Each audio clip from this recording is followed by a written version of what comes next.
siang, terhadap penyakit sampar yang berjalan di dalam gelap, terhadap penyakit menular yang mengamuk di waktu petang. Walau 1.000 orang rebah di sisimu dan 10.000 di sebelah kananmu, tetapi itu tidak akan menimpa kamu. Engkau hanya menontonnya dengan matamu sendiri dan melihat pembalasan terhadap orang-orang fasik. Sebab Tuhan ialah tempat perlindunganmu, yang maha tinggi telah kau buat tempat perteduhanmu. Malapetaka tidak akan menimpa kamu, dan tulah tidak akan mendekat kepada kemahmu. Sebab malaikat-malaikatnya akan diperintahkannya kepadamu untuk menjaga engkau di segala jalanmu. Mereka akan menatang engkau di atas tangannya, supaya kakimu jangan terantuk kepada batu. Singa dan ular tedung akan kau langkahi, engkau akan menginjak anak singa dan ular naga. Sungguh hatinya melekat kepadaku, maka aku akan meluputkannya. Aku akan membentenginya, sebab ia mengenal namaku. Bila ia berseru kepadaku, aku akan menjawab. Aku akan menyertai dia dalam kesesakan. Aku akan meluputkannya dan memuliakannya. Dengan panjang umur akan kukenyangkan dia, dan akan kuperlihatkan kepadanya keselamatan daripadaku. Haleluya! Haleluya! Puji nama Tuhan, jemaat Tuhan, saya persilakan untuk duduk kembali. Kita mau siapkan hati kita mau bawa pujian persembahan yang terbaik hanya buat Tuhan. Bapa kami yang baik, kami sungguh mengucap syukur Tuhan. Kalau malam hari ini Tuhan, kami sudah berada di rumah-Mu Tuhan Yesus. Biarlah Engkau yang melayakan setiap kami yang hadir Tuhan Yesus. Dan kami percaya Tuhan Kau hadir di tengah-tengah ibadah kami pada malam hari ini. Dan biarlah kami bawa pujian penyembahan yang terbaik hanya buat Tuhan. Kami percaya Tuhan di atas pujian dan penyembahan hadirat-Mu turun melawat setiap kami. Terima kasih Tuhan Yesus. Kami siap memulai ibadah ini dengan penuh sukacita. Di dalam nama Yesus. Haleluya. Amin.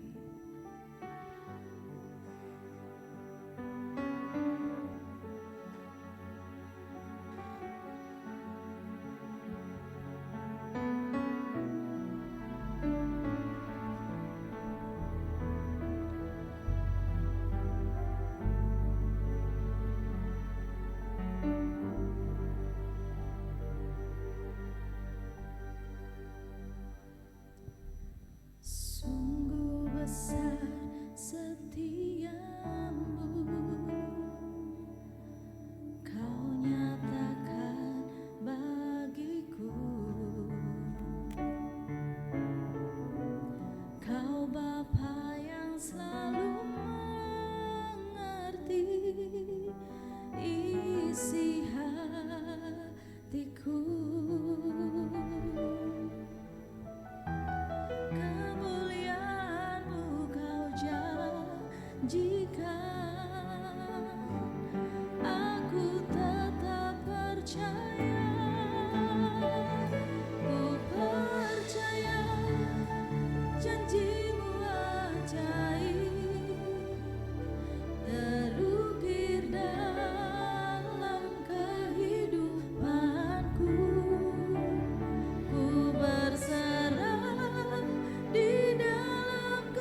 terukir dalam kehidupan.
janjimu ajaib.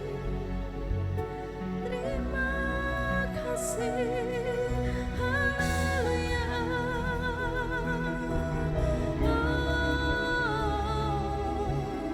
Ini kami ya Tuhan, ini kami ya Yesus.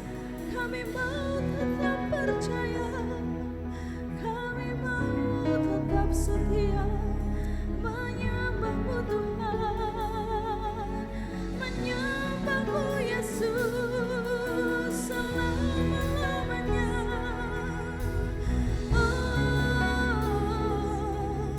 Haleluya, haleluya, haleluya. Terima kasih. Kami percaya Tuhan Yesus, Tuhan yang tidak pernah meninggalkan kami. Kami percaya janji-Mu ya dan amin Tuhan. Tak akan kami takut, tak akan kami gentar, sebab Engkau Tuhan yang berjalan bersama-sama dengan kami.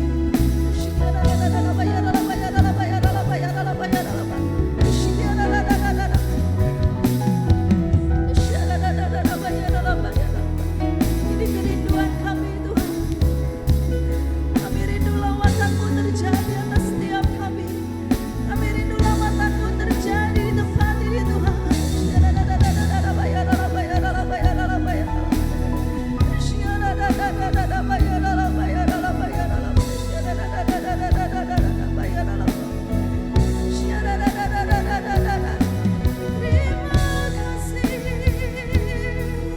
Terima kasih Tuhan.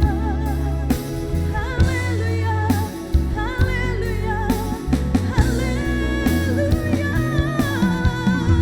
Yesus namanya yang layak disembah, yang layak ditinggikan selama-lamanya. Kami mau tetap percaya, kami mau tetap setia menyembahmu Tuhan.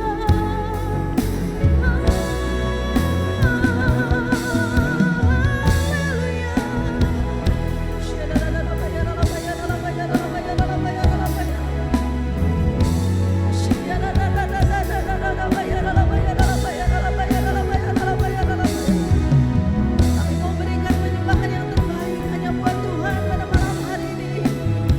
Kau yang melihat isi hati setiap kami, Kau yang mengetahui apa yang menjadi pergumulan kami Tuhan. Kami percaya Tuhan janji-Mu ajaib, Kau jawaban yang pasti untuk setiap permohonan kami Tuhan.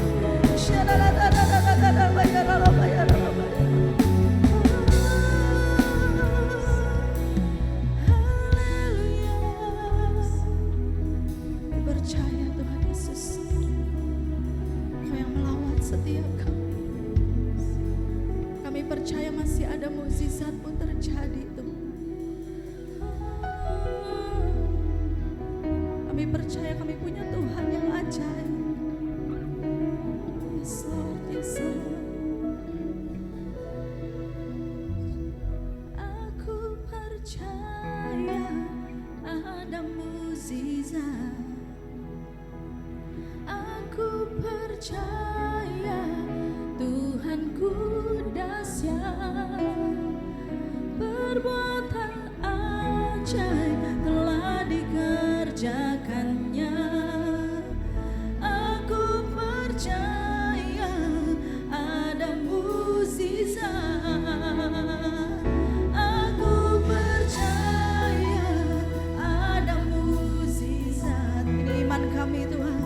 Aku percaya Tuhanku dahsyat, perbuatan ajaib telah dikerjakan.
mukjizat terjadi di tempat ini.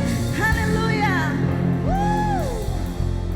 Shalom jemaat Tuhan, bagaimana kabarnya malam hari ini? Semuanya bersuka cita, amin. Kita percaya ada sukacita surga terjadi di tempat ini. Haleluya, kami mau bersorak-sorai buat Tuhan lebih lagi. Kami sungguh bersemangat memuji-Mu Tuhan, sebab Engkau satu-satunya yang layak dipuji dan disembah.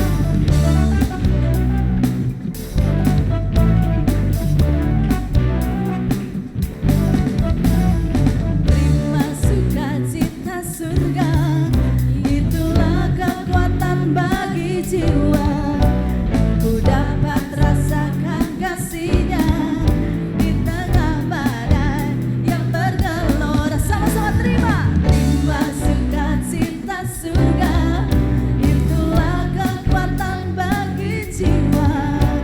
Ku dapat saksikan kuasa-Nya, taklukkan badai yang bergelora.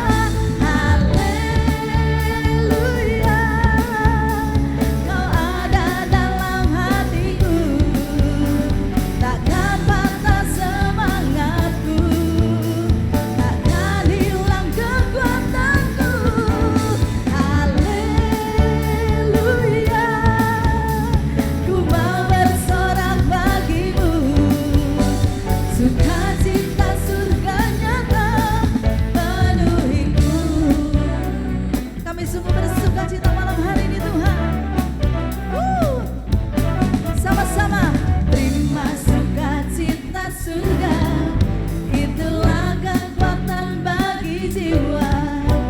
Ku dapat rasakan kasih-Nya di tengah badai yang bergelora. Terima sukacita surga, itulah kekuatan bagi jiwa. Ku dapat saksikan kuasa-Nya, taklukkan badai yang bergelora. Haleluya, Kau ada dalam hatiku, takkan patah semangatku, takkan hilang kekuatanku. Haleluya, ku mau bersorak bagimu, sukacita surga nyata penuhiku.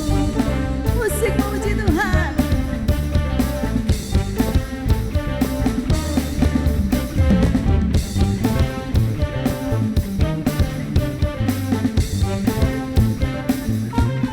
Saya mau dengar suara umat Tuhan di tempat ini, naikkan pujian ini bersama-sama. Haleluya.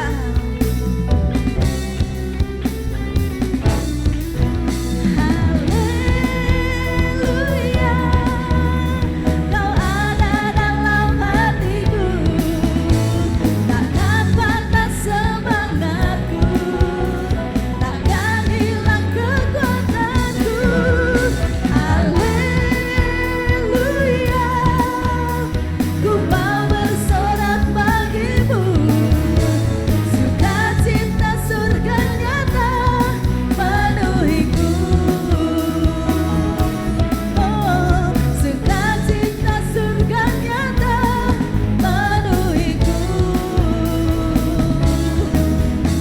sukacita surga nyata penuhiku. Haleluya.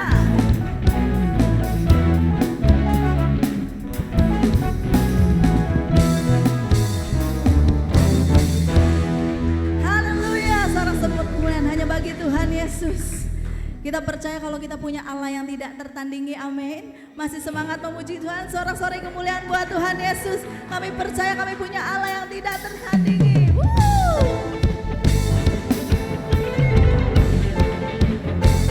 Kami sungguh bersukacita pada malam hari ini Tuhan.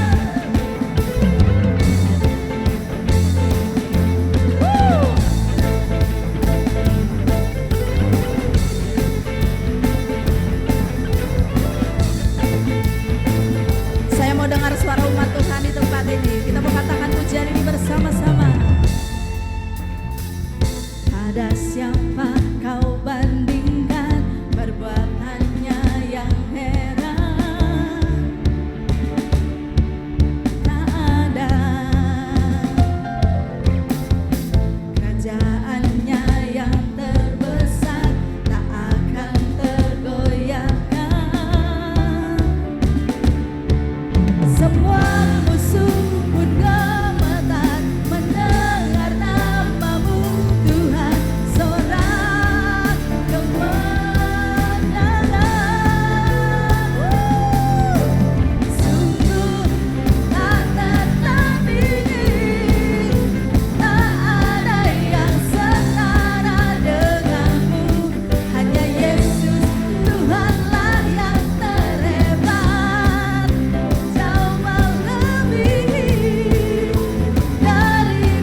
Saya persilakan untuk duduk kembali. Kita akan menyaksikan VOP.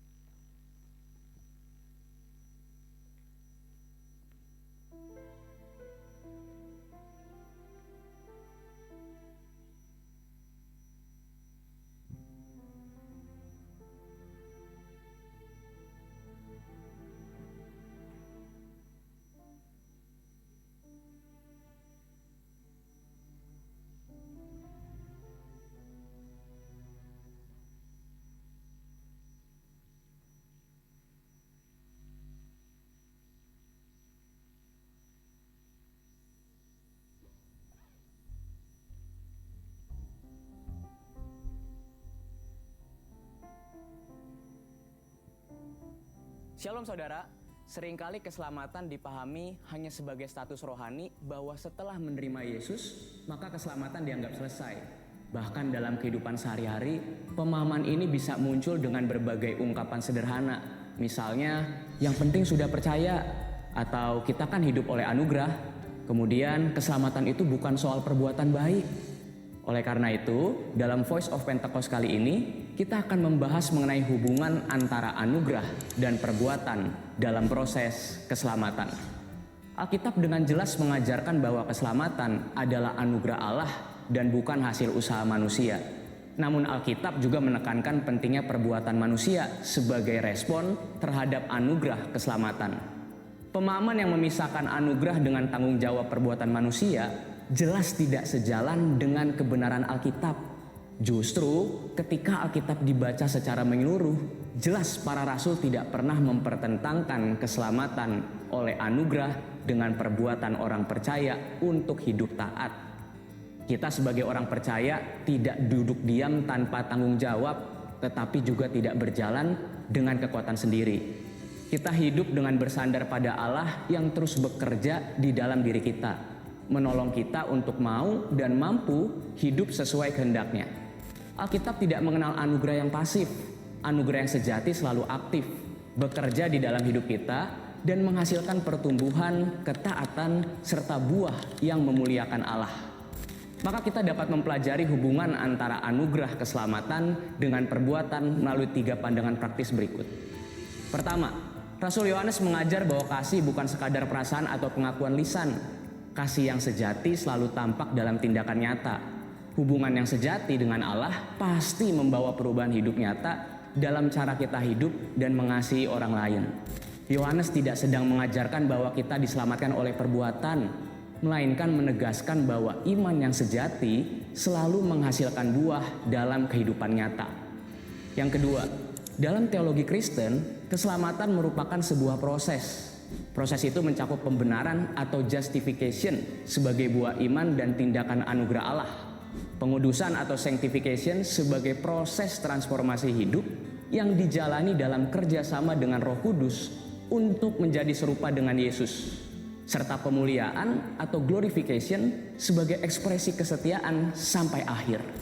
Inilah keseimbangan Alkitabiah yang harus dipegang oleh gereja, bahwa keselamatan sepenuhnya adalah anugerah Allah, namun dijalani secara aktif oleh kita sebagai orang percaya dengan perbuatan dalam karya dan kuasa Roh Kudus. Yang ketiga, dalam teologi Pentakostal, keselamatan tidak kita pahami sebagai satu kejadian yang selesai pada saat orang menerima Yesus sebagai Tuhan dan Juru Selamat. Keselamatan dilihat sebagai hubungan yang hidup dengan Allah yang kita jalani setiap hari di bawah pimpinan Roh Kudus. Dengan kata lain, keselamatan bukan hanya pengalaman masa lalu, tetapi kehidupan yang sedang dan terus kita jalani. Kita sebagai orang percaya bukan hanya berkata, "Aku sudah selamat," tetapi juga aku mau terus berjalan, terus kembali kepada Tuhan dan hidup setia sesuai dengan anugerah yang telah kuterima. Sebagai kesimpulan, anugerah dan perbuatan orang percaya tidak pernah dipertentangkan, melainkan ditempatkan dalam hubungan yang benar. Keselamatan adalah sepenuhnya anugerah Allah, namun anugerah yang menyelamatkan itu tidak pernah berhenti pada status, tetapi juga diresponi dengan perbuatan kita yang menghasilkan buah dalam kehidupan nyata sebagai orang percaya. Dengan demikian, iman Kristen tidak pernah mengajarkan keselamatan oleh perbuatan manusia, tetapi juga tidak mengenal iman yang pasif. Keselamatan adalah relasi hidup dengan Allah yang oleh anugerahnya kita jalani dalam perbuatan dan ketaatan, serta dipelihara sampai akhir dalam kuasa Roh Kudus. Kita menghidupi iman keselamatan sampai keselamatan itu digenapi sepenuhnya saat Kristus datang kali yang kedua. Karena itu perbuatan baik bukanlah dasar keselamatan, tetapi tanda bahwa anugerah keselamatan itu sungguh nyata dan bekerja di dalam hidup kita sebagai orang percaya. Seperti kertas bersih yang bahkan hanya ternoda satu titik, lalu kita berusaha untuk menambal atau menghapusnya, namun tidak akan bisa mengembalikannya menjadi seperti semula, kecuali kalau kertas tersebut menjadi baru. Inilah anugerah Allah yang kita terima dalam lahir baru. Karena kita sadar bahwa standar keselamatan adalah sempurna tanpa celah dan kita tidak bisa memenuhinya. Tapi kabar baiknya, kasih dan anugerahnya yang melayakkan kita. Sehingga kita meresponnya dengan pertobatan dari dosa dan hidup berbuah dalam kasih Allah.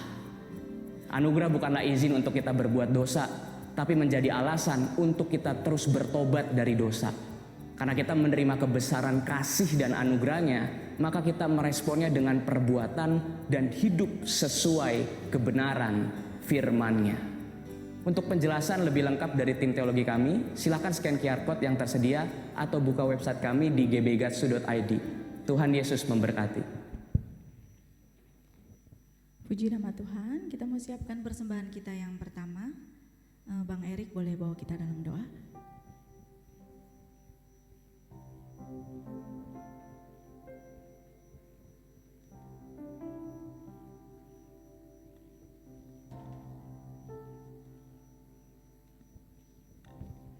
Sebelum kita berikan persembahan, mari kita satu dalam doa. Terima kasih Tuhan buat setiap anugerah yang sudah Tuhan berikan dalam kehidupan kami pribadi lepas pribadi. Dan pada hari ini kami bersyukur juga Tuhan, kami boleh berkumpul beribadah tempat ini semua karena anugerah Tuhan dalam kehidupan kami. Dan tengah-tengah ibadah kami ini Tuhan, kami akan berikan persembahan kami. Biarlah persembahan ini dipergunakan hanya untuk hormat dan kemuliaan nama Tuhan saja, untuk menjangkau jiwa-jiwa yang belum mengenal nama Tuhan. Kami siap berikan persembahan kami hanya di dalam nama Bapa, Anak dan Roh Kudus. Haleluya, amin.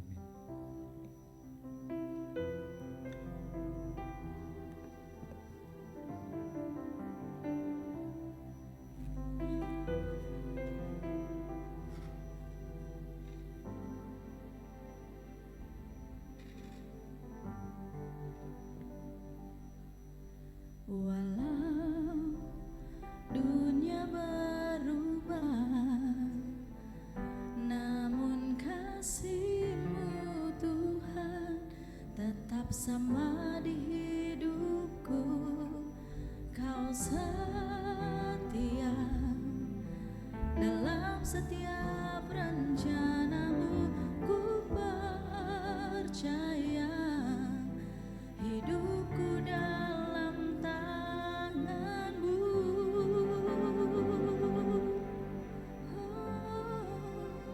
Sampai detik ini ku melihat penyertaan-Mu sempurna, sampai selamanya Kaulah Tuhan, satu-satunya pengharapanku.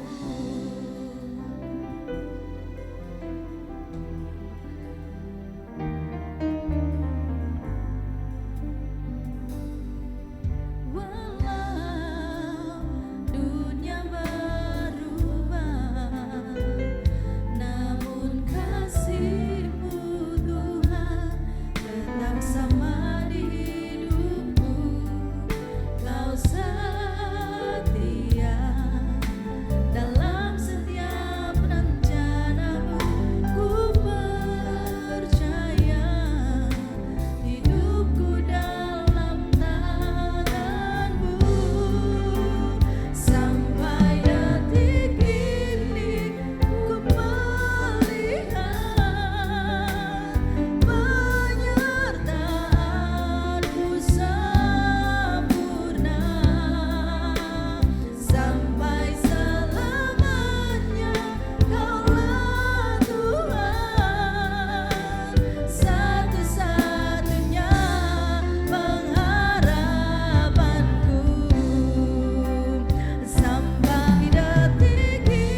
Engkau Yesus pengharapan kami.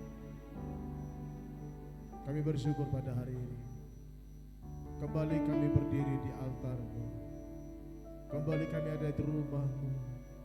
Kami merindukan kuat kuasa-Mu. Kami merindukan hadirat-Mu. Kami merindukan lawatan yang menyegarkan setiap kami. Kami merindukan pribadi kami yang terus mengagungkan Engkau. Kami menyadari bahwa kami tidak bisa hidup tanpa Tuhan.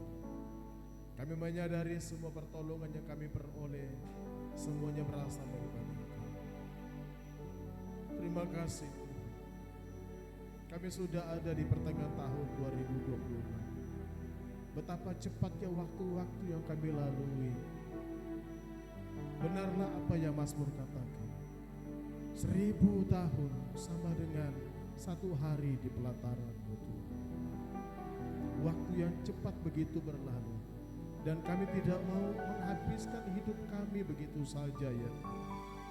Dan kami bersyukur firman-Mu itulah yang memberikan kekekalan dalam kehidupan kami. Terima kasih Tuhan. Terima kasih Roh Kudus. Sebentar kami akan duduk diam mendengarkan firman-Mu. Tuhan mengajar kami, baik di tempat ini maupun di rumah-rumah. Hamba berdoa Tuhan, semakin hari Engkau membawa kami kepada keserupaan. Semakin hari kami berjalan di dalam rencana-Mu dan rancangan Allah yang sempurna. Hamba berdoa Tuhan, tidak ada satupun di antara jemaat di tempat ini yang tidak diberkati. Kami semua mengalami sesuatu yang baru dan terus mengalami pembaruan di dalam Tuhan. Terima kasih Tuhan. Terpujilah nama-Mu dari kekal sampai kekal selama-lamanya. Di dalam nama Tuhan Yesus, haleluya. Amin. Shalom. Silakan duduk. Ya, haleluya. Ini seru ya sekarang ya. Ada yang bilang hidup Spanyol, ada yang bilang hidup Argentina. Karena sebentar subuh ini sepak bola. Dan semua masing-masing punya jagoannya. Tapi biarlah kita sekali Yesus tetap Yesus. Amin. Iya, memang ini luar biasa. Tapi kita bersyukur meskipun ada Piala Dunia tapi tidak mengganggu ibadah. Jemaat Tuhan masih bisa beribadah karena kita bersyukur kalau pertandingan yang tadi pagi tidak mengganggu jam ibadah. Tadi saya melihat ternyata itu jam 4 pagi ya. Dan saya percaya bahwa jemaat Tuhan di tempat ini semakin hari kita semakin dewasa. Amin. Kasih tahu kiri kanan bilang begini, kau semakin dewasa. Kita semakin bijak. Amin. Nah, jemaat Tuhan hari ini saya akan mengajak setiap kita untuk kembali, kita akan berbicara tentang iman. Ya. 1 bulan ini saya mengajar jemaat Tuhan bicara tentang iman. Di minggu yang pertama kita mendengar satu tema yaitu hidup dengan iman. Lalu minggu yang kedua kita mendengar satu tema yang kita pelajari, kita renungkan yaitu pertumbuhan iman. Dan hari ini di minggu ketiga kita akan belajar, kita akan merenungkan yaitu satu tema penghambat pertumbuhan iman.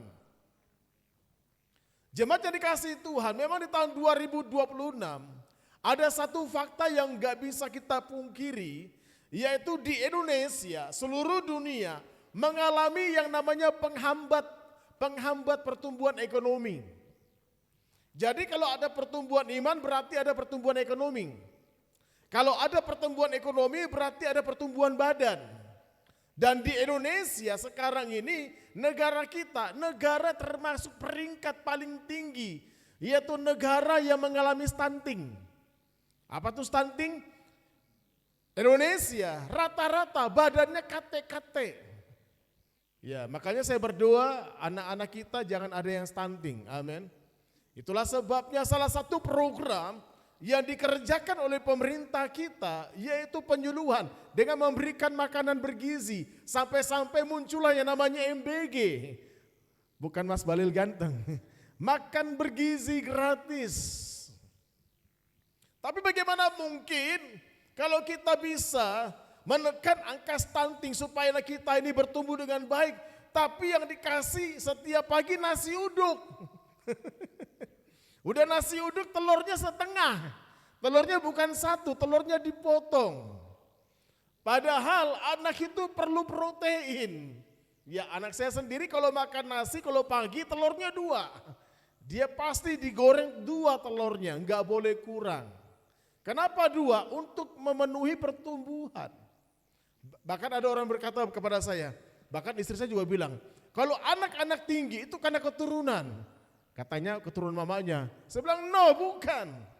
Faktor yang paling utama adalah gizi makanan. Apa yang dimakan itu yang akan membuat dia bertumbuh. Amin. Makanya anak kita jangan dikasih nasi uduk. Nasi uduk gak salah tapi telurnya jangan setengah. Kasih 2, amin. Ada pertumbuhan muscle, ada pertumbuhan otot. Pria-pria ingin badannya maco, bukan maco umblang. Gimana mau maco? Kalau makannya juga Indomie setiap hari. Engkau perlu makan protein, paling tidak dada ayam 300 gram. Saya sendiri, hampir tiap hari saya makan telur 5. Saya makan dada ayam 1 hari 200 gram. Setiap hari saya rutin. Daripada saya makan di luar yang gak karu-karuan, lebih baik saya masak sendiri. Ibu Gembala saksinya, kenapa? Karena saya memperhatikan diri saya sendiri. Kenapa? Saya jaga. Umur makin bertambah, badan harus tetap energik karena pelayanan masih panjang. Tugas kita masih panjang, amin. Kasih tau kiri kanan, tugas kita masih panjang. Amin. Bilang begini, jaga kesehatan. Ya. Nah saudaraku dikasih Tuhan, berapa tahunnya lalu Indonesia mengalami penghambatan pertumbuhan ekonomi. Makanya begitu Pak Purbaya dijadikan menteri, salah satu strateginya yang dilakukan oleh Menteri Pak Purbaya, dia menyuntikkan dana 200 triliun ke bank-bank yang ada di bawah BUMN. Supaya apa? Supaya ada gairah. Berapa minggu yang lalu ada owner hotel di Samarinda, dia bilang sama saya, Pastor Apius, 2 tahun belakangan ini usaha kami suntik dengan dana. Kenapa? Kalau 500 juta per bulan penjualan ini gak nutup, operasional akan terganggu. Jadi dalam 2 tahun belakang, demi menjaga bisnis tetap eksis, kelangsungan dan bertahan menghadapi tekanan-tekanan yang ada, dia harus suntik dana setiap bulan. Sampai kapan Pak? Sampai semuanya baik-baik, sampai semua ekonomi semua berjalan dengan baik. Sekarang kalau pemerintah kita menekan supaya jangan ada penghambatan pertumbuhan badan kepada anak-anak. Bagaimana pemerintah kita membuat satu program supaya jangan ada penghambat pertumbuhan ekonomi. Sebagai orang percaya, kita akan belajar satu tema tentang penghambat pertumbuhan iman. Apakah ada yang menghambat dalam pertumbuhan iman kita? Kita cross check. Dan hari ini kita berkaca kepada firman Tuhan. Mari jemaat Tuhan kita berdiri semuanya yuk. Mari kita baca ya dalam kitab Lukas pasal yang ke-8 ayat 11 sampai 14. Mari kita baca bersama-sama 2-3. Inilah arti perumpamaan itu. Benih itu ialah firman Allah. Yang jatuh di pinggir jalan itu ialah orang yang telah mendengarnya. Kemudian datanglah iblis lalu mengambil firman itu dari dalam hati mereka. Supaya mereka jangan percaya dan diselamatkan. 13. Yang jatuh di tanah yang berbatu-batu itu ialah orang yang setelah mendengar firman itu menerimanya dengan gembira. Tetapi mereka tidak berakar. Mereka percaya sebentar saja dan dalam masa pencobaan mereka murtad. Ayat 14. Yang jatuh dalam semak duri ialah orang yang telah mendengar firman itu. Dan dalam pertumbuhan selanjutnya mereka terhimpit oleh kekhawatiran dan kekayaan dan kenikmatan hidup. Sehingga mereka tidak menghasilkan buah yang matang. Berbahagialah setiap kita yang membaca kebenaran firman Tuhan pada hari ini. Berbahagialah setiap kita yang merenungkan dan berbahagialah setiap kita yang menjadi pelaku-pelaku firman Tuhan. Katakan amin. Silakan duduk. Jemaat yang dikasih Tuhan di tempat ini maupun ada di rumah-rumah. Dari satu ayat ini, dari satu perikop ini, hampir satu perikop, kita akan melihat dari kacamata Lukas pasal 8 ayat 11 sampai 14. Di sini ayat demi ayat yang dijabarkan bagaimana Yesus sendiri mengajarkan kepada para murid. Inilah penghambat dari pertumbuhan iman. Dan ada satu kata kunci, bahwa benih itu tidak pernah salah. Firman Tuhan itu enggak pernah salah. Saya paling tidak suka dengan satu statement yang berkata begini, Pak, aku di gereja sana enggak bertumbuh, di gereja sini bertumbuh. Saya mau kasih tahu, Alkitab menjelaskan bahwa firman itu enggak pernah berubah. Firman itu enggak pernah salah. Amin. Bahkan kalau kita bisa melihat, sekarang pohon durian itu bisa bertumbuh dan berbuah di tempat wadah yang kecil. Pohon mangga, pohon cabai. Istri saya coba tanam pohon cabai di satu polybag ya, di polybag bisa tumbuh padahal dia kecil. Jadi pertumbuhan iman kita bukan karena benihnya, tapi respon kita, hidup kita, hati kita. Makanya statement yang berkata saya enggak bertumbuh di gereja sana, saya bertumbuh di gereja sini, saya enggak bertumbuh di gereja B, saya bertumbuh di gereja A. Itu statementnya salah. Amin. Sekali lagi, bukan firman yang salah. Firman tidak pernah berubah. Amin. Jemaat, saya selalu berkata di radio, jangan pernah cari pendeta. Jangan pernah mengidolakan pendeta. Jangan pernah mengkultuskan pendeta. Kenapa? Itu sangat berbahaya. Lihat kepada firman, siapapun yang mengajar firman, perhatikanlah firman itu. Bahkan Yesus pun berkata kepada para murid-muridnya, engkau melihat orang Taurat itu mengajar, ahli Taurat yang mengajar, kau dengarkan firman-Nya, kata Yesus, tapi jangan ikut kelakuannya. Bisa bayangkan enggak? Yesus tidak pernah menyalahkan firman yang diajarkan oleh ahli Taurat. Tapi Yesus menegaskan kepada murid-muridnya, engkau dengar firman yang dikatakan ahli Taurat, kau dengarkan firman itu, turuti firman itu, tapi jangan turuti kelakuannya. Sampai begitu loh Yesus mengajar kepada murid-muridnya. Kenapa? Sekali lagi, firman tidak pernah salah, benih tidak pernah salah. Mari kita lihat yang pertama, saudaraku. Alkitab mencatat, yang jatuh di pinggir jalan itu ialah orang yang telah mendengarnya. Kemudian datanglah iblis, lalu mengambil firman itu di dalam hati mereka, supaya mereka jangan percaya dan diselamatkan. Tidak ada namanya frasa, Pak itu firman masuk telinga kiri, keluar telinga kanan, gak ada saudaraku. Frasa itu tidak ada, tidak dibenarkan. Itu firman yang didengar, masuk telinga kiri, keluar telinga kanan, tidak. Alkitab enggak pernah mencatat. Firman yang didengar masuk di dalam hati. Tapi Alkitab membuka mata kita, kemudian datanglah iblis. Dia mengambil firman itu dari dalam hati mereka. Jadi firman itu enggak keluar. Enggak keluar ke telinga kiri, masuk ke telinga kanan, keluar telinga kiri, enggak. Tapi firman yang didengar ketika masuk di dalam hati, Alkitab berkata iblis ambil firman itu. Kenapa dia ambil? Karena sikap hati kita, hati yang keras. Dan dampaknya adalah ketika diambil, mereka enggak percaya dan tidak diselamatkan. Dan ada beberapa poin yang kita bisa melihat. Hati yang keras itu menolak firman, menolak didikan. Berapa banyak orang Kristen menolak firman. Dia suka firman yang susu. Firman yang keras yang mengajar enggak mau. Maunya firman yang diobo-obo. Yang bilang begini, kamu diberkati, kamu hebat, kamu pintar, kamu cantik. Maunya yang begitu, tapi ketika ada firman yang menegur dan mengajar dan membentuk, betapa sakitnya tubuh ini. Sehingga firman itu ditolak. Lalu kemudian hati yang keras tidak percaya kepada firman. Percayakah Anda masih banyak orang Kristen gak percaya kepada firman? Pak aku percaya tapi aku gak sembuh. Bukan begitu maksudnya. Tapi kita bisa melihat berapa banyak di antara kita sebagai orang Kristen tidak percaya dengan apa yang firman Tuhan katakan. Apa yang kau tabur itu yang kau tuai.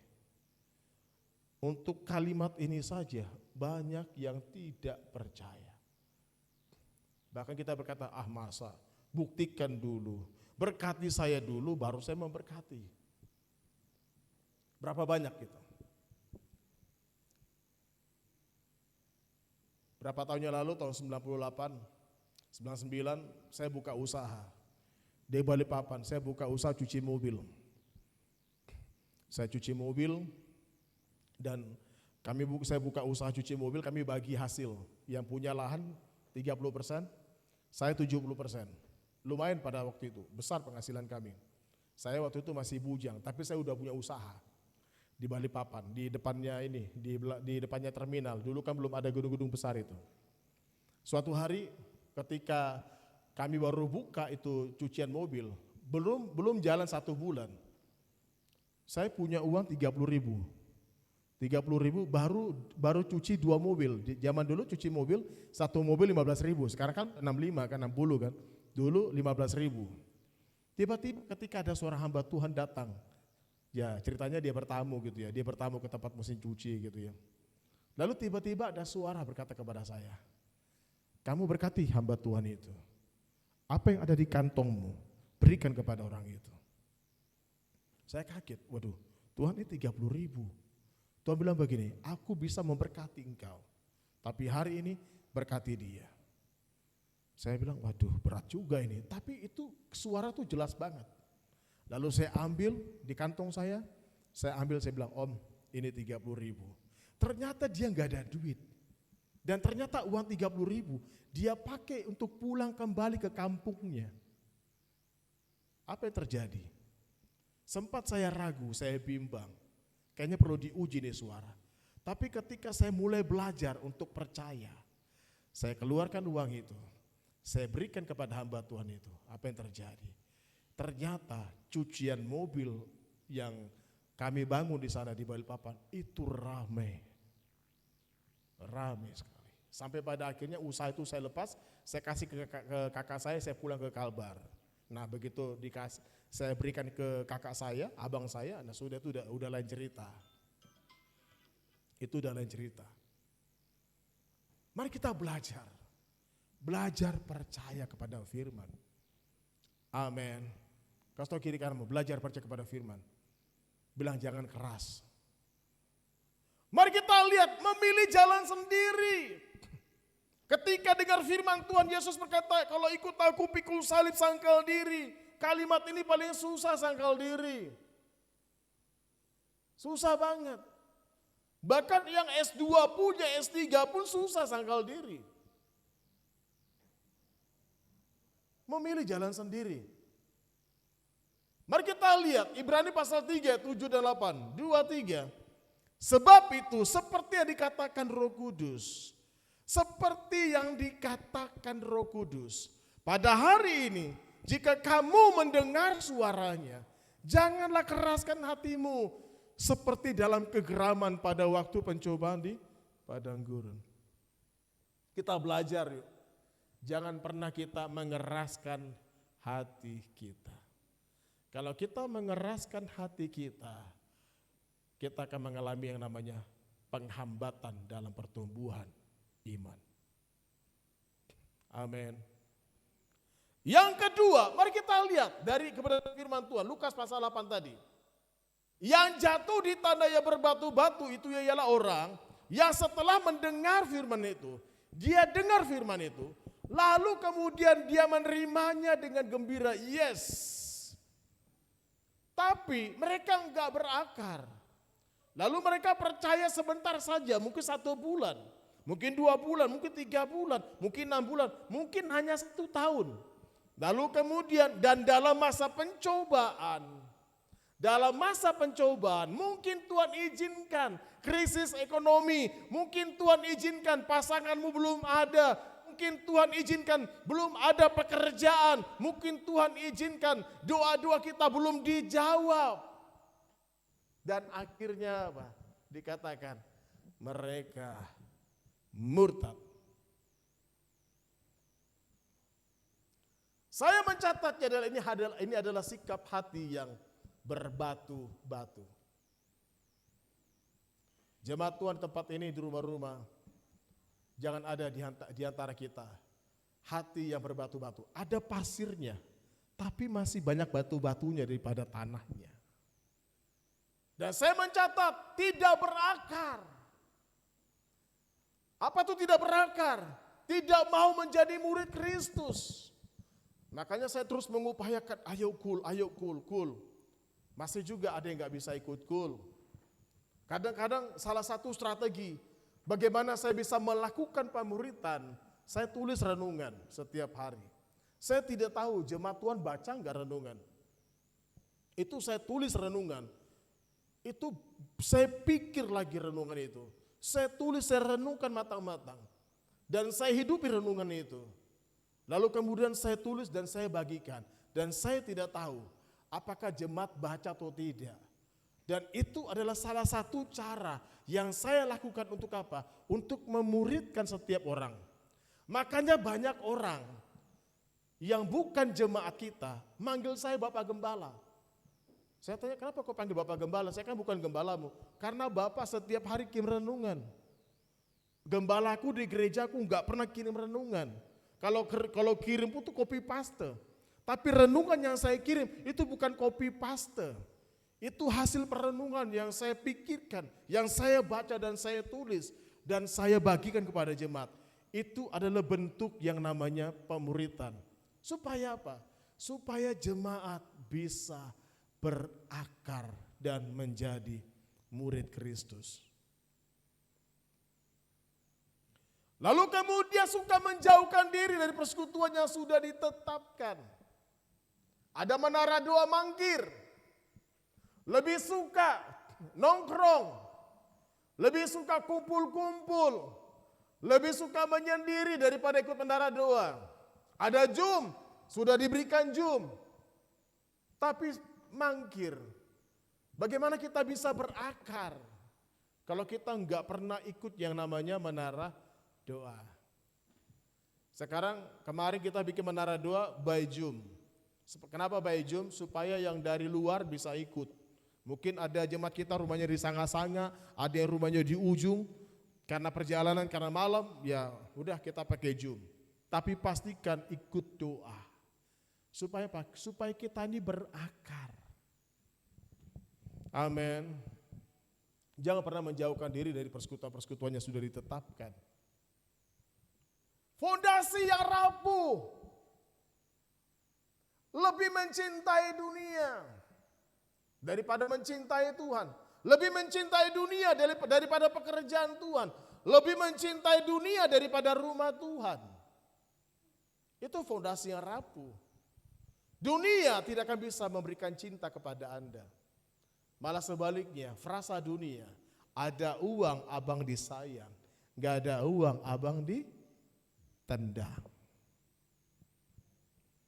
Makanya anak-anak muda di sini jangan pacaran sama orang dunia. Amin anak-anakku. Yang di rumah-rumah, jangan pernah pacaran sama orang dunia yang tidak punya iman, yang kekristenannya kurang kuat. Kenapa? Karena fondasi mereka, cinta mereka bukan berlandaskan kepada Kristus, tapi cinta mereka lebih kepada dunia.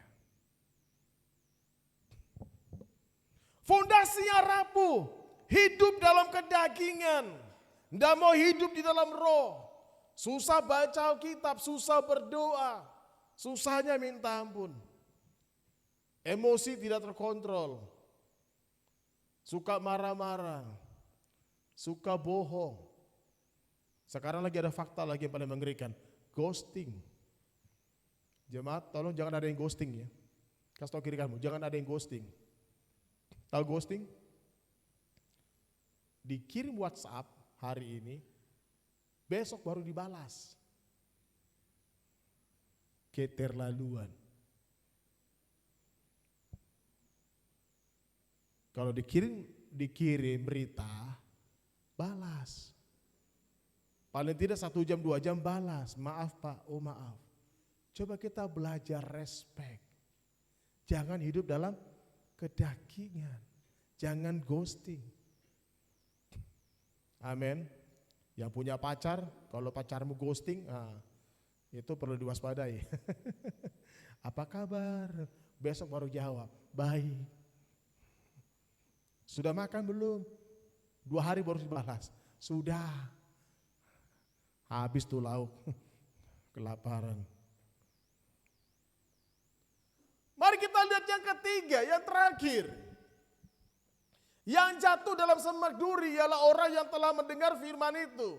Dan dalam pertumbuhan selanjutnya mereka terhimpit oleh kekhawatiran dan kekayaan dan kenikmatan hidup. Bayangkan, ada 3 yang menghimpit, kekhawatiran, kekayaan dan kenikmatan hidup. Sehingga mereka tidak menghasilkan buah yang matang. Dan ini adalah hati yang berduri, saudaraku. Ini penghambat pertumbuhan iman. Hati yang berduri, ketika dengar firman Tuhan, firman itu bertumbuh, tapi dalam pertumbuhannya dia dihimpit. Ada 3 yang menghimpit, mengerikan loh 3 yang menghimpit ya. Kekhawatiran, kekayaan, dan kenikmatan hidup. 3 ini yang menghimpit. Sehingga iman kita mengalami stagnasi. Saudaraku yang dikasih Tuhan, jemaat Tuhan di tempat ini maupun yang di rumah-rumah. Saya mencatat kekhawatiran hidup yang berlebihan. Jangan pernah kita khawatir. Amin. Kasih tahu kiri kananmu, jangan khawatir. Karena khawatir yang berlebihan itu akan menghimpit firman. Itu membuat seakan-akan kita enggak percaya. Kita sudah tidak percaya lagi akan kuasa Tuhan. Kenapa? Karena ada khawatir yang berlebihan. Kita belajar yuk. Kalau bicara khawatir secara manusia, saya lebih khawatir. Tapi tidak ada satu cara yang lain selain menyerahkan kekhawatiran itu kepada Dia. Yesus berkata, serahkanlah kekhawatiranmu kepada Tuhan dan percayalah. Bahkan Dia berkata, kau lihat itu burung di udara yang tidak menanam, tidak menabur, namun Tuhan pelihara. Engkau melihat bunga bakung di padang yang tidak pernah memintal. Bahkan bunga itu jauh lebih indah daripada jubah kebesaran Salomo. Yesus berkata, apalagi kamu, tidakkah Allah sanggup mendandani kamu, hai orang yang kurang percaya. Kalau kita ada khawatir, mari kita bereskan kekhawatiran itu. Cinta kekayaan, uang, hepeng, harta. Ketika firman itu bertumbuh, firman itu diterima, dunia tawarkan kekayaan. Udah kekayaan cowok ganteng lagi. Udah cowok ganteng namanya Mamat lagi. Contoh. Akhirnya apa? Imannya, firmannya terhimpit. Anak-anakku di sini siapapun jemaat Tuhan, jangan pernah barter imanmu dengan kekayaan. Amin. Jangan pernah barter imanmu dengan uang. Ada seorang hamba Tuhan, ini hamba Tuhan, ini fakta ini. Di Berau, daerah Berau sana. Jemaat kami, jemaat kita dulu ibadah sini, tiba-tiba dipanggil saya. Pak Gembala, bisa enggak doakan rumah kami di Tali Sayang? Oke, siap. Saya pergi ke sana, bawa mobil ke Tali Sayang. Kami doakan rumah itu. Lalu kemudian saya lihat rumah itu. Ini kayaknya rumahnya bukan rumah baru, kayaknya rumah lama. Iya Pak Gembala, tolong doa lagi. Loh kenapa didoakan lagi? Karena pendeta yang pertama yang mendoakan rumah kami sudah menjual imannya. Oh kaget saya. Kenapa dia jual imannya? Gara-gara dia hutang. Dia punya hutang. Hutangnya 30 juta. Lalu yang punya uang, yang punya hutang sama dia, seorang bapak, bukan orang Kristen, dia punya challenge. Dia buat satu challenge.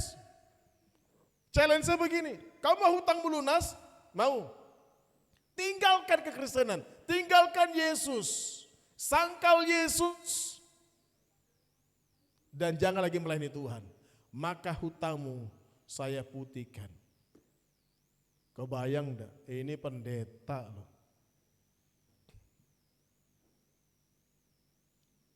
Ada orang bilang, Pak itu pendeta gimana? Kalau pendeta saja bisa begitu, gimana dengan yang bukan pendeta? Berarti yang bukan pendeta bisa lebih banyak yang jatuh daripada yang pendeta. Seorang selebritis, dia barter imannya, dia jual imannya hanya gara-gara seorang duda yang kaya banyak duit.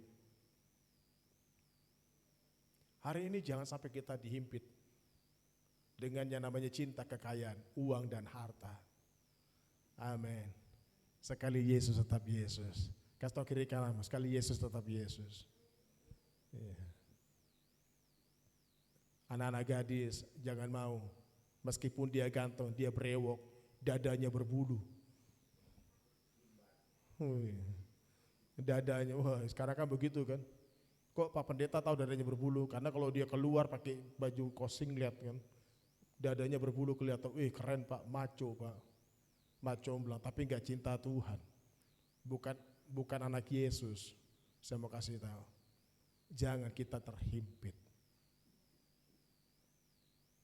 Keinginan yang tidak terkontrol, ekspektasi kita nggak tercapai, firman itu terhimpit, sehingga kita tidak mengalami yang namanya pertumbuhan iman.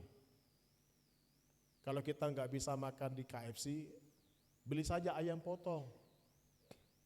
Ayam potong di pasar, dipotong-potong, ditepungin, kasih apa? Kasih telur, goreng, enak kok, rasanya ayam. Jangan kita punya ekspektasi yang terlalu berlebihan. Kalau kita ngopi di kafe-kafe kopi itu kan tiap hari bisa boros, ya bisa merusak mata pencarian, rusak mata pencarian. Kenapa? Karena keinginan yang tidak terkontrol. Kita mesti bisa mengontrol kita punya keinginan, amin. Kalau HP masih bagus jangan diganti, laptop masih bisa dipakai jangan diganti.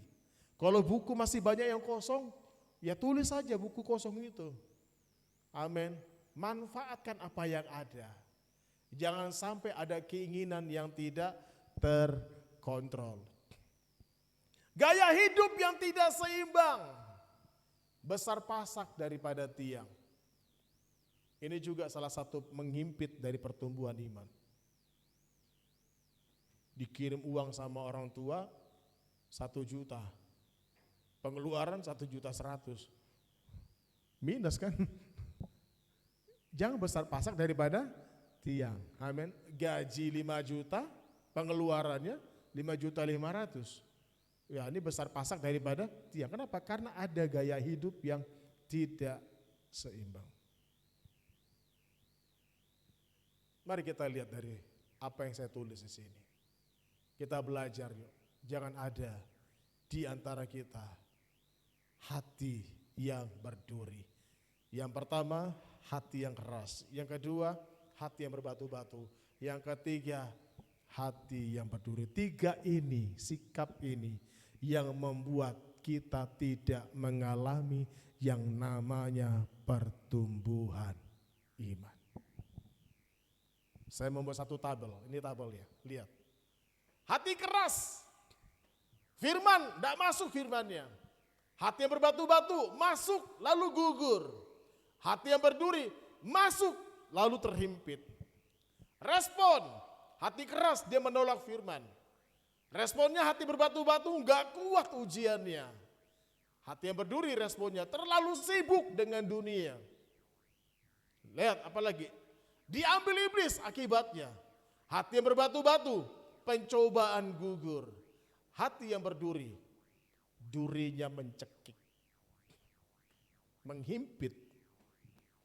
Mari kita lihat dari tabel ini, penghambat pertumbuhan iman. Dari 3 hal ini, mari kita cross check hati kita. Saya rindu jemaat Tuhan, kita harus mengalami yang namanya pertumbuhan iman. Dengar ya, pertumbuhan iman bukan bicara tentang menjadikan iman menjadi alat formula untuk mewujudkan keinginan yang sifatnya duniawi, bukan. Iman kita bukan mewujudkan, kalau mau punya mobil harus beriman. Oh kalau mau punya rumah harus beriman. Bukan begitu. Iman difungsikan bukan untuk itu. Iman difungsikan bukan untuk mewujudkan hal-hal yang duniawi. Tapi iman itu difungsikan supaya saya dan saudara jemaat Tuhan kita semua berjalan dalam rencana Allah. Bukan di dalam ambisi kita. Daud tidak pernah berpikir jadi raja. Tapi Tuhan bawa Daud menjadi raja dengan satu tujuan. Mempersatukan orang Israel. Yusuf tidak pernah berpikir jadi Perdana Menteri. Tapi dengan iman Tuhan bawa. Tuhan menuntut kepada rencananya. Dia menjadi Perdana Menteri di Mesir dengan satu tujuan. Menyelamatkan orang Israel dari kelaparan. Semua ada maksud dan tujuan. Jadi kalau kita bertumbuh di dalam iman. Iman yang kita miliki itu artinya kita berjalan di dalam rencana Tuhan, bukan rencana kita. Amin. Saya berdoa di sini jemaat Tuhan, kita semua berjalan dalam rencana Tuhan. Alkitab berkata, kau bukan ekor, tapi kamu adalah kepala.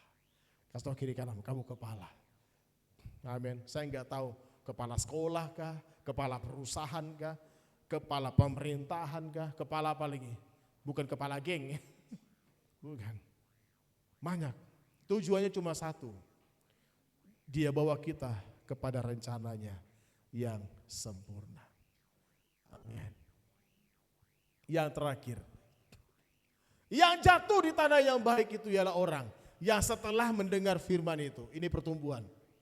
Menyimpannya dalam hati yang baik. Keren, hati yang baik. Dan mengeluarkan buah dalam ketekunan. Buah dalam ketekunan. Hati yang subur. Sudah mengalami pemulihan. Kasih tahu kiri kanan, bilang begini, aku percaya hatimu baik. Amin. Orang Kristen hatinya jangan busuk. Amin. Untuk apa mukanya cantik tapi hatinya busuk? Untuk apa dia punya mobil, dia banyak duit tapi hatinya busuk? Untuk apa dia punya pendidikan tinggi tapi hatinya busuk? Hari ini kita harus punya hati yang baik. Saya mencatat, hati yang baik sudah mengalami pemulihan.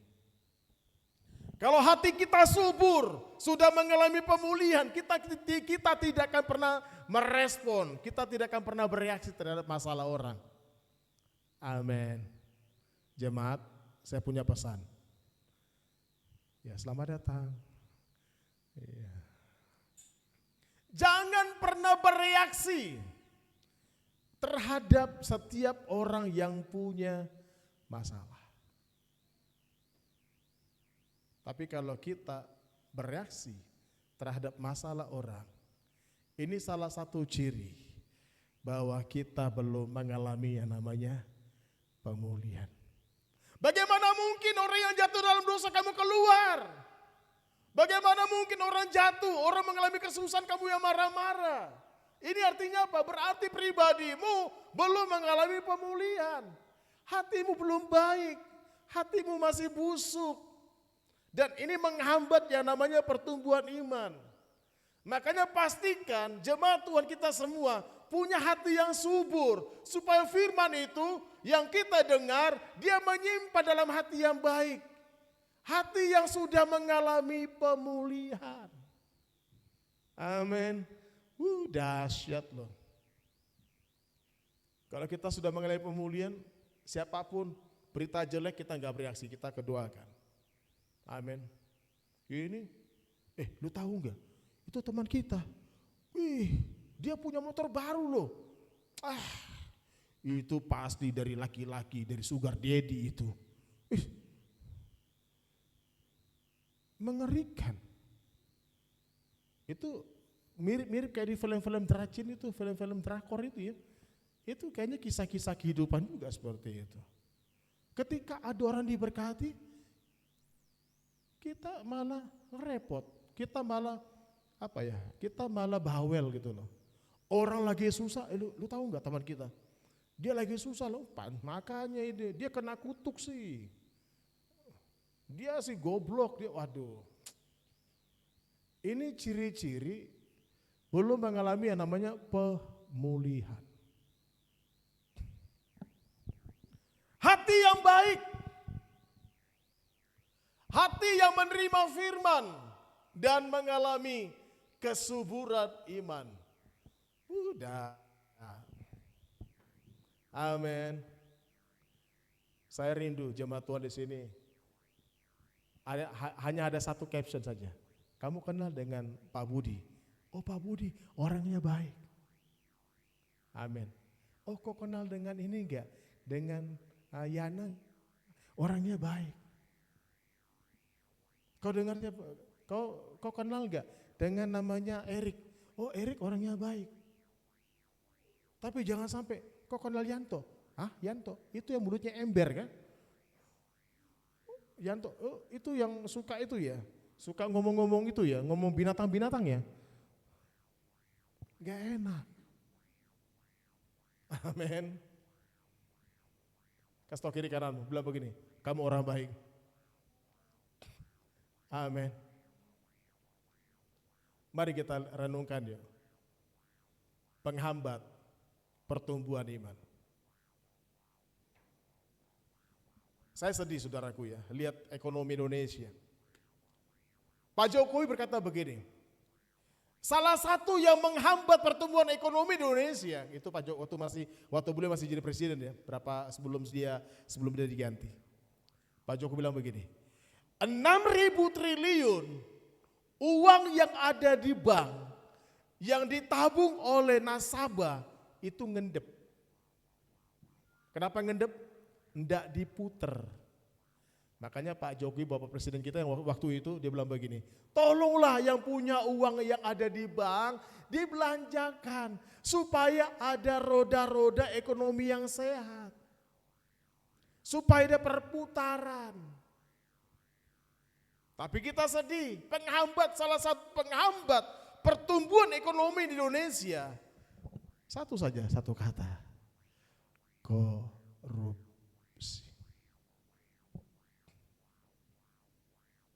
Itu menghambat.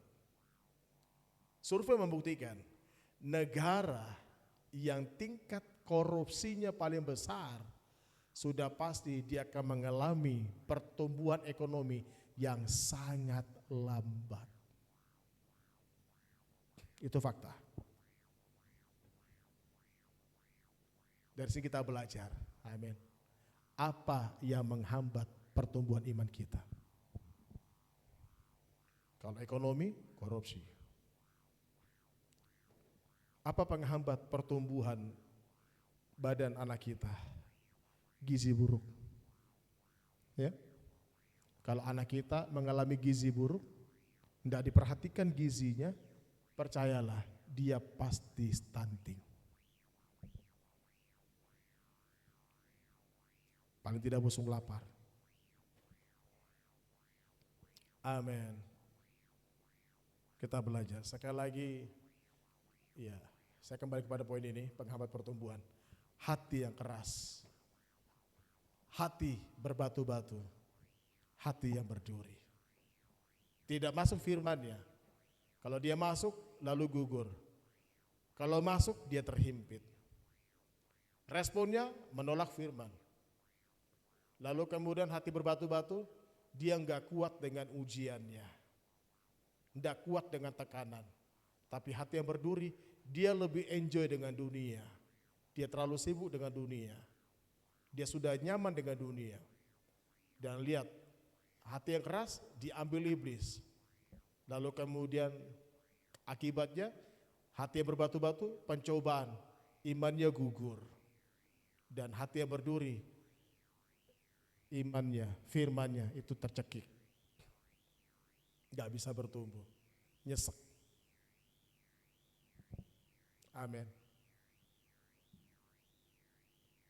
Amin.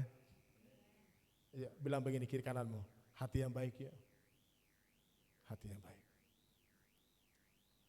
Nanti jemaat Tuhan, episode yang pertama, di minggu pertama, hidup dengan iman.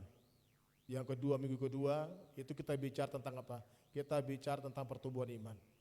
Yang minggu ini kita bicara tentang apa? Penghambat pertumbuhan iman. Nanti minggu depan saya akan bicara tentang saksi iman. Amin. Hari ini coba kita bikin caption, kita bikin report. Sejauh mana sih pertumbuhan iman kita?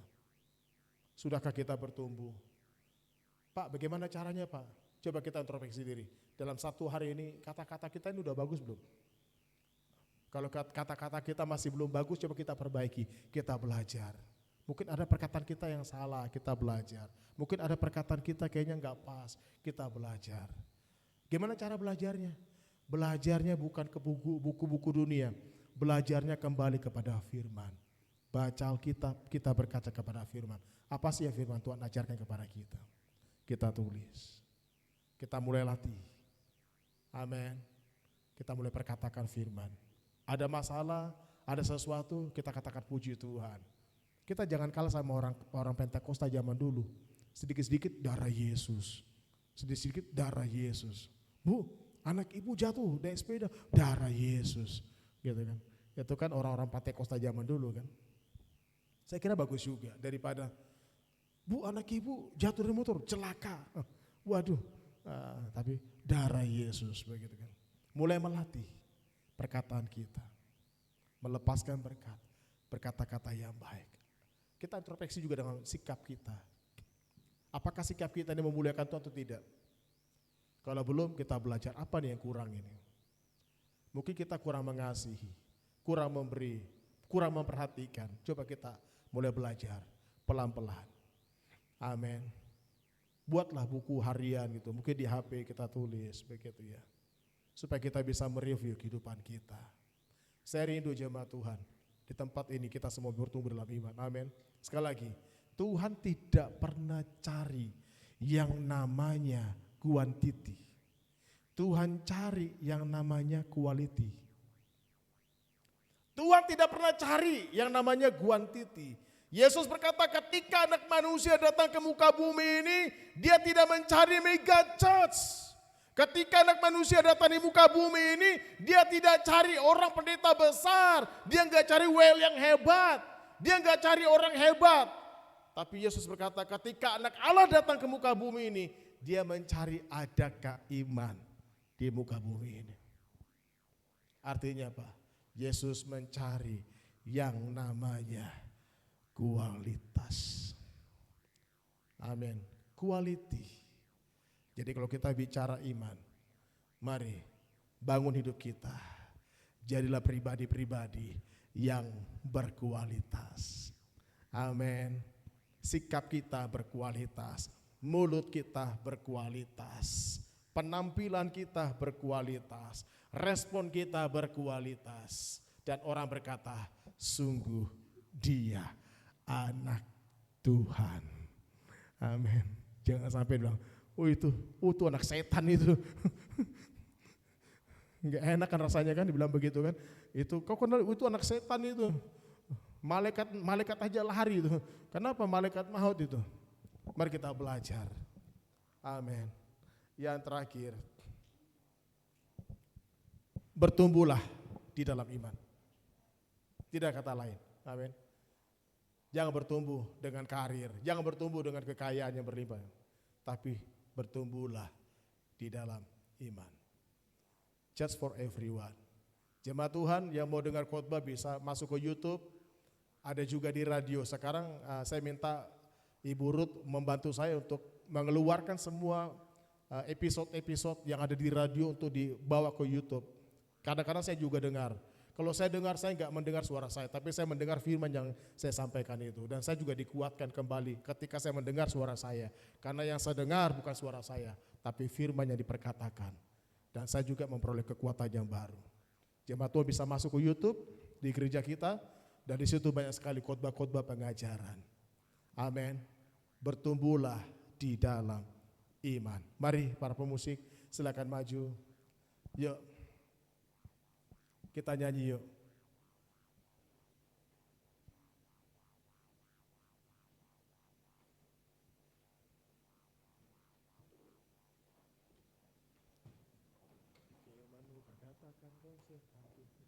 Ibu taruh bunyi kan?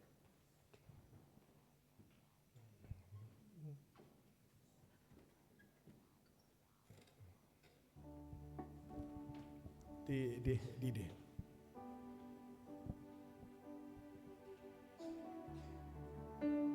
Firman-Mu berkatakan Kau sertaku, maka kuat roh dan jiwaku. Yuk, yang tahu lagunya nyanyi. Tuhan selalu ku nantikan. Amin. Di setiap langkahku percaya. Dari awal katakan. Firman-Mu berkatakan bersertaku, maka kuat roh dan jiwaku.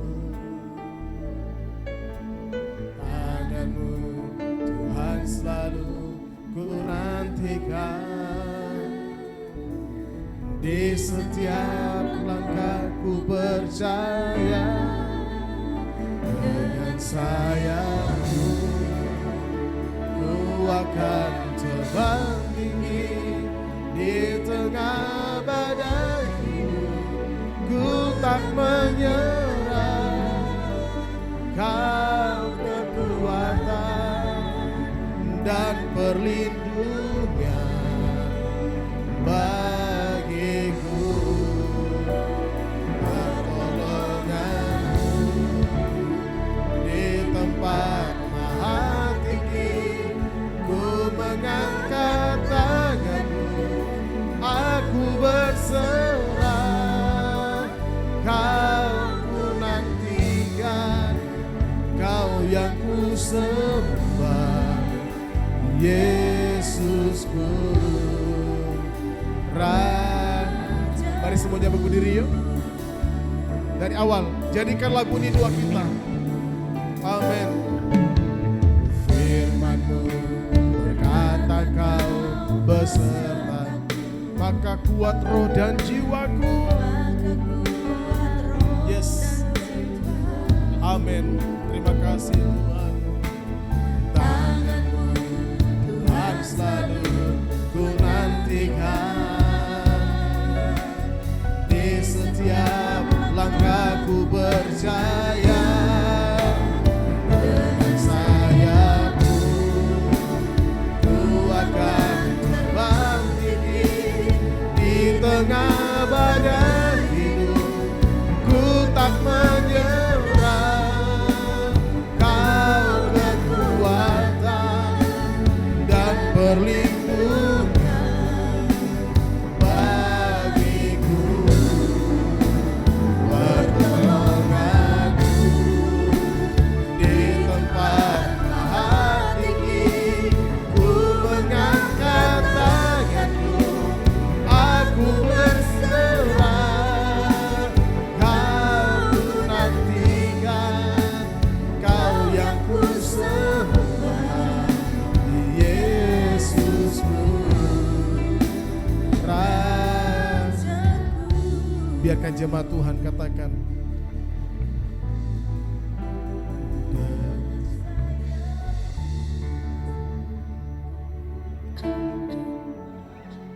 Amin. Terima kasih Tuhan. Terus kami bertumbuh Tuhan. Terima kasih Yesus.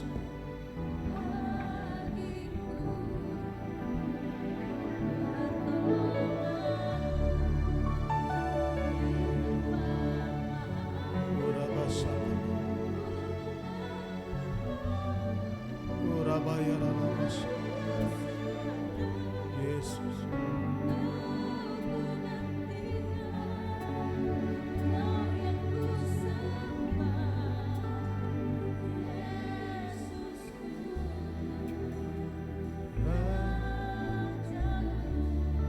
Biarkan musik saja. Pejamkan matamu. Urabatakamasya. Terima kasih.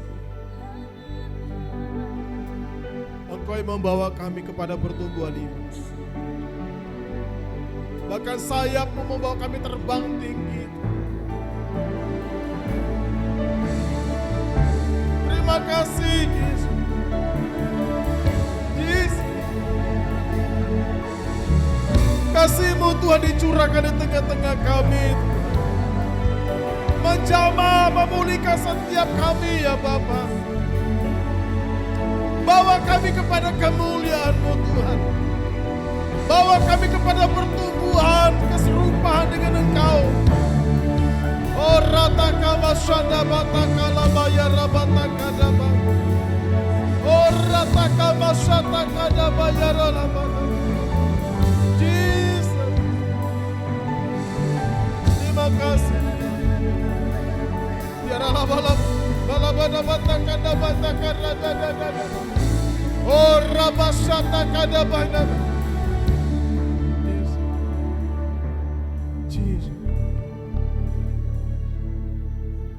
Terima kasih. Mari buka kedua tangan. Hamba berdoa Tuhan, jadikan kami tanah yang subur, yang sudah dipulihkan, yang terus terbang tinggi, yang terus bersama-sama dengan Kau Tuhan. Kami tidak pernah takut masalah demi masalah yang kami hadapi, sebab Tuhan kuat memegang kami. Tidak ada satupun di antara kami yang gugur iman kami. Kami diteguhkan, kami dikuatkan Tuhan. Terima kasih. Jamah.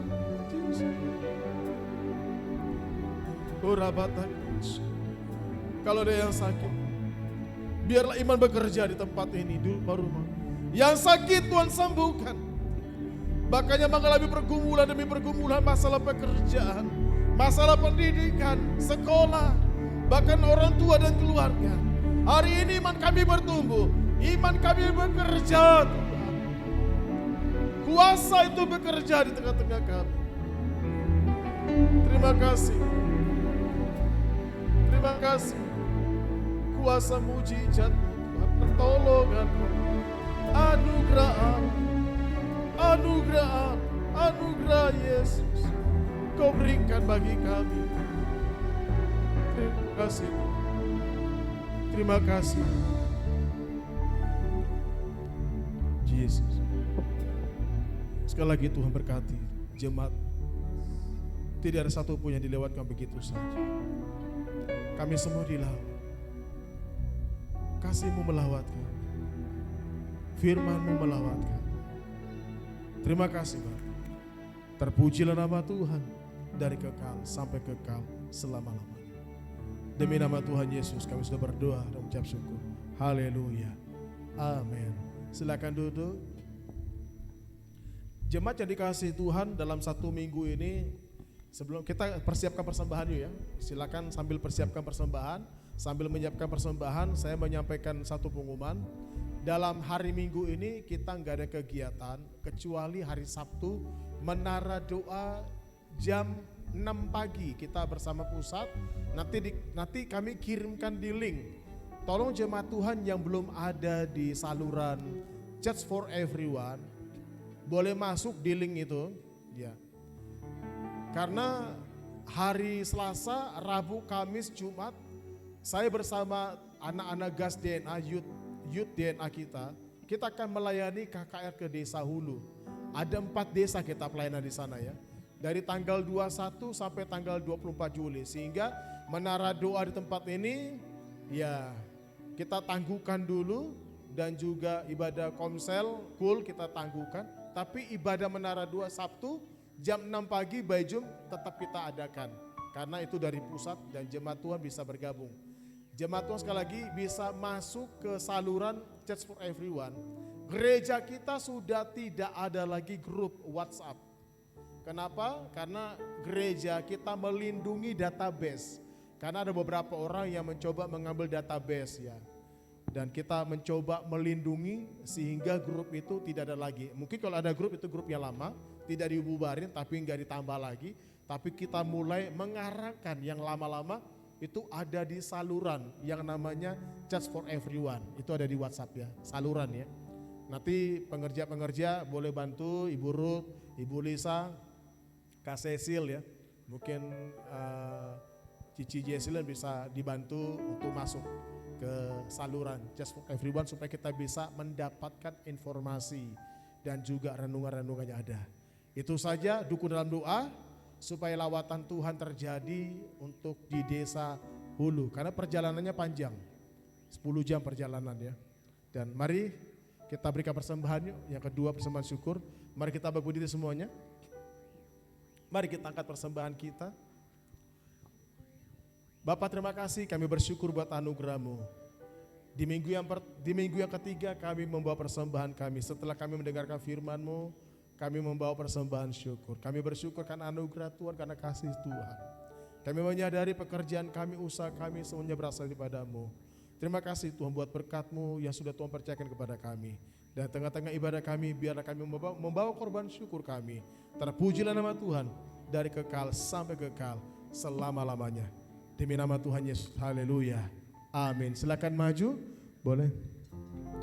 Jangan lelah bekerja di ladangnya Tuhan, Roh Kudus yang beri kekuatan.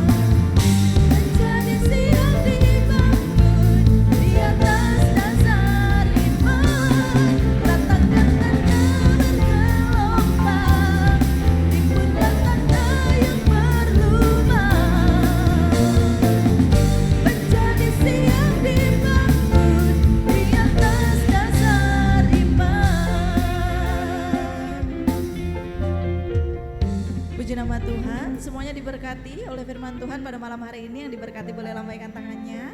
Haleluya. Tiba saatnya kita akan mengakhiri ibadah kita pada malam hari ini. Semua jemaat Tuhan dengan penuh kasih saya jemput untuk bangkit berdiri.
Sebelum doa berkat, apakah ada jemaat yang baru pertama kali hadir?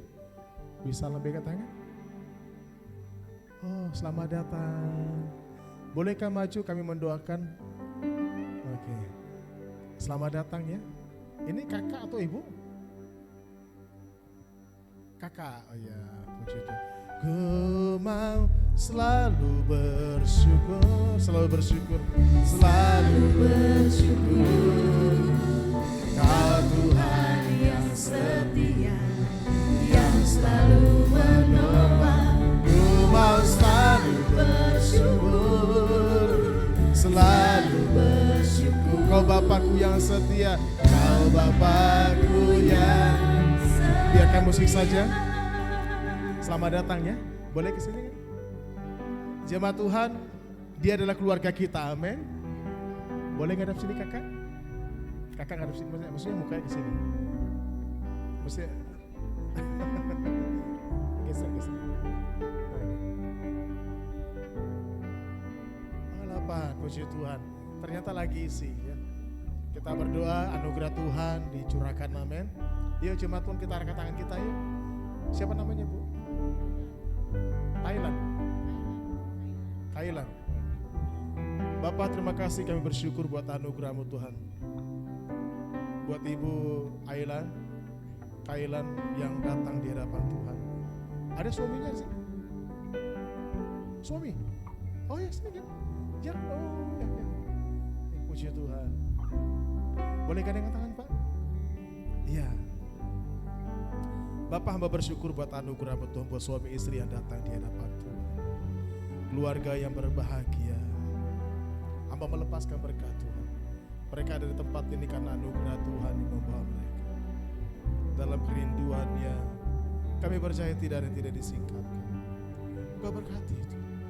Mereka keluarga yang berbahagia, mereka datang ke tempat ini, mereka menerima berkat daripada-Mu. Tidak ada yang tidak disingkapkan. Di dalam doa dan pergumulan Tuhan singkapkan semua. Bahkan hamba berdoa Tuhan buat benih anak yang dikandung. Pegang. Hamba berdoa Tuhan anak ini bertumbuh dengan sehat. Kami menolak virus, kami menolak cacat di dalam nama Tuhan Yesus. Posisi yang tidak benar kami tolak dalam nama Tuhan Yesus. Dalam pertumbuhannya hamba melepaskan berkat. Anak ini menjadi anak yang cerdas. Tuhan punya rencana atas anak ini ketika dia lahir. Dia bukan menjadi beban, tapi kelahirannya menambah berkat bagi kedua orang tua, menambah berkat bagi keluarga ini. Hamba melepaskan berkat Tuhan, berkat Abraham, berkat Isa, berkat Yakub, dicurahkan berlimpah-limpah. Terima kasih Bapak, sekali lagi berkati Tuhan. Kasih dan anugerah Allah dicurahkan. Berikan kesehatan bagi sang ibu, istri. Dalam waktu dekat dia akan mengalami persalinan.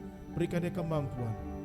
Kami percaya Tuhan. Kami menolak tekanan darah tinggi. Kami juga menolak darah rendah. Kami menolak kelemahan. Kami juga menolak segala bentuk intimidasi yang ada. Sehingga tidak ada lagi ketakutan. Dan dia mengalami kesiapan dalam persalinan. Dan dia dikuatkan di dalam nama Tuhan Yesus. Terima kasih Bapak. Terpujilah nama-Mu. Haleluya. Amin. Selamat Pak ya. Tuhan berkati. Ku mau selalu bersyukur, selalu bersyukur. Amin. Kau Tuhan yang setia, yang selalu menopang. Ku mau selalu bersyukur.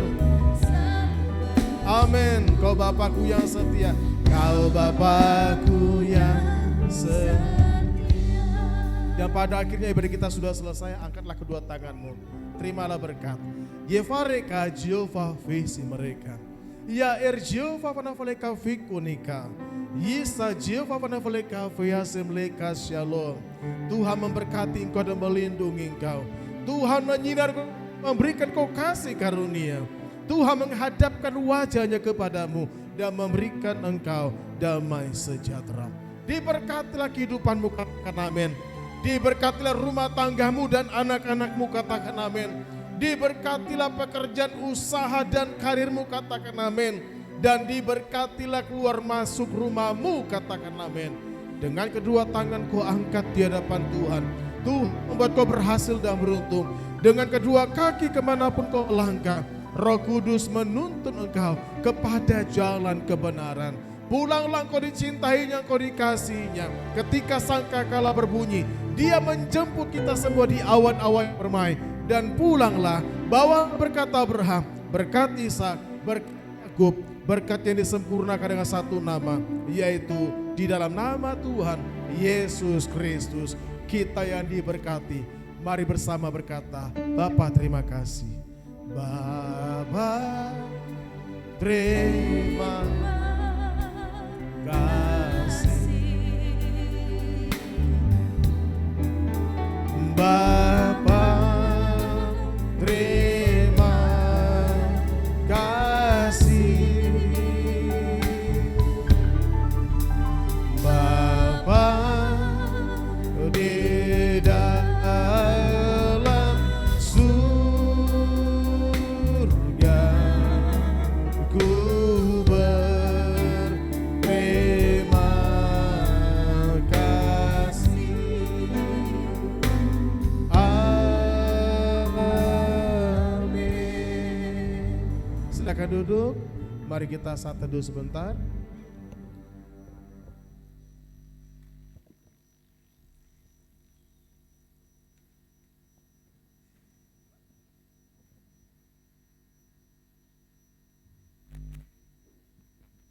Puji nama Tuhan, ibadah kita sudah selesai. Selamat hari Minggu dan Tuhan Yesus memberkati. Kak.